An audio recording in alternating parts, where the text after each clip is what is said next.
ମୁଁ କହୁଛି ବାଜିରାଉତ ଛାତ୍ରାବାସର 1965 ମସିହାରେ ପଢୁଥିବା ଛାତ୍ର ଦୀର୍ଘ 4 ବର୍ଷ ଧରି ବାଜିରାଉତ ଛାତ୍ରାବାସରେ ପାଠ ପଢି ଅଛି। ବର୍ତ୍ତମାନ ମୁଁ ବାଜିରାଉତ ଛାତ୍ରାବାସ ପୁରାତନ ଛାତ୍ର ସଂଘର ସଭାପତି ଅଛି।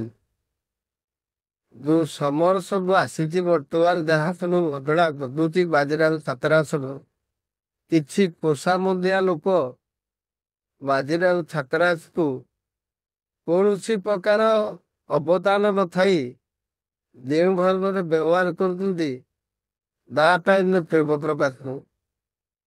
ମୁଁ ଜଣେ ଆଜୀବନ ସଭ୍ୟ ଭାବରେ ଦୀର୍ଘ ବର୍ଷ ଧରି କାର୍ଯ୍ୟ କରି ଆସିଛି। ବିଭିନ୍ନ ପଦପଦବୀରେ ରହି ବାଜିରାଉତ ଛାତ୍ରାବାସ ପରିଚାଳନା ସମିତିର କାର୍ଯ୍ୟ ନେଇଛୁ। ଗୁରୁମାନେ ଆଜି ବାଜିରାଉତ ଛାତ୍ରାବାସର ପରିଚାଳନା ସମିତିରେ ପୋଷାମତ କରି ବାଜିରାଉତ ଛାତ୍ରାବାସକୁ ବଦନାମ କରିବାକୁ ଯାଉଛନ୍ତି। ସେମାନଙ୍କ ମଧ୍ୟରେ କିଛି ଲୋକ ଅଛନ୍ତି ଯୋଉମାନେ କି ଆଜି ବାଜିରାଉତ ଛାତ୍ରାବାସର ଅବସ୍ଥା ଦେଖିଲେ ମୋର ଦୁଃଖ ଲାଗୁଛି। ଆମେ ଅନୁଗୁଳ ଟାଉନର 5 ଜଣ ଆଜୀବନ ସଭ୍ୟ ହେଲୁ। ସେ ସଭ୍ୟମାନଙ୍କୁ ପ୍ରମାଣିତ ଭାବରେ ସେମାନେ ଆମ ନାଁ କଟାଯାଇଛି। ସର୍ବଶ୍ରୀ ଶକ୍ତି ପଟ୍ଟନାୟକ, ପ୍ରିୟଦର୍ଶୀ ପଟ୍ଟନାୟକ, ରବୀନ୍ଦ୍ର ମହାରଣା, ବିଶ୍ୱରଞ୍ଜନ ପ୍ରଧାନ, ଗଣେଶ୍ୱର ନାୟକ, ଦେବବ୍ରତ ମହାନ୍ତି ପ୍ରମୁଖ ଓ ସେମାନେ ଆଜୀବନ ସଭ୍ୟରୁ ବାଦ ଦେଇছে। ଯୋଉଟା କି ଆମ ବାଇଲ ଅନୁସାରେ ଠିକ ହୋଇନି ବୋଲି ମୁଁ ମତ ବ୍ୟକ୍ତ ରଖୁଛି। ଯାହା ହଉ ବାଜିରାଉତ ଛାତ୍ରାବାସର ସର୍ବାଙ୍ଗୀନ ଉନ୍ନତି ପାଇଁ ମୁଁ ସଂକଳ୍ପବଦ୍ଧ। ନିୟମ ଭାବରେ ଏଠି କିଛି ଲୋକ ଯେଉଁମାନଙ୍କର କିଛି ଅବଦାନ ନାହିଁ ସେମାନେ ଏହାକୁ ଅକ୍ତିଆର କରିବାର ପ୍ରୟାସ ଜାରି ରଖିଦିଅନ୍ତୁ। ତାଙ୍କ ମଧ୍ୟରୁ ସର୍ବଶ୍ରୀ ଡକ୍ଟର ବିଶ୍ୱଜିତ ରାୟ ଅନ୍ୟତମ।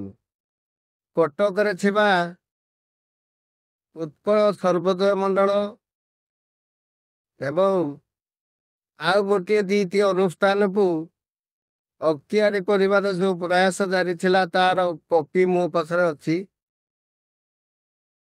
ଏହାକୁ ମୁଁ ସର୍ବସାଧାରଣ ପ୍ରକାଶ କରିବାକୁ ଅନୁରୋଧ କରୁଛି ଆପଣମାନଙ୍କୁ। କାହିଁକି ନା ବାଜିରାଉତ ଛାତ୍ରାବାସ ଗୋଟିଏ ମଣିଷ ଗଢ଼ା ଅନୁଷ୍ଠାନ। ବାପି ନୁମାଙ୍କର ଅବଦାନ ଏଠି ପ୍ରାୟ ଭାବରେ ବାପି ନୁମା ହଉଛନ୍ତି ଏ ଅନୁଷ୍ଠାନର ସର୍ବକର୍ତ୍ତା। ତାଙ୍କ ଆଦର୍ଶରେ ମୁଁ ଆଶ୍ରିତ ରହିଥିଲି। କାରଣ ମତେ ଭଲ ଲାଗିଥିଲା ଯେ ବାଜିରାଉତ ଛାତ୍ରାବାସ ମୋର ଅନୁଷ୍ଠାନ ବୋଲି ମୁଁ ଚିନ୍ତା କରିଛି।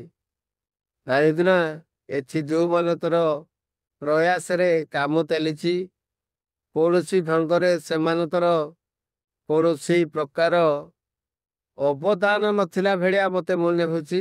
କିନ୍ତୁ ସେମାନେ ବ୍ୟକ୍ତିଗତ ଭାବରେ ଏସବୁ କାର୍ଯ୍ୟ କରୁଛନ୍ତି ଯାହାକି ଆମ ଆଖପାଖ ଅଞ୍ଚଳର ସର୍ବସାଧାରଣ ସମସ୍ତେ ବିରୋଧ କରୁଛନ୍ତି। ଯାହା ହଉ ସର୍ବାଙ୍ଗୀନ ଉନ୍ନତି ପାଇଁ ବାଜିରାଉତ ଛାତ୍ରାବାସର ସର୍ବାଙ୍ଗୀନ ଉନ୍ନତି ପାଇଁ ଆମେ ଏ ଆଖପାଖ ଅଞ୍ଚଳର ସମସ୍ତ ଗାଁ ମୁରବୀ ଭାଇମାନଙ୍କୁ ନେଇ ଆମେ ବିରୋଧ କରିବୁ। ଏଥିରେ କିଛି ଦ୍ୱିଧା ନାହିଁ।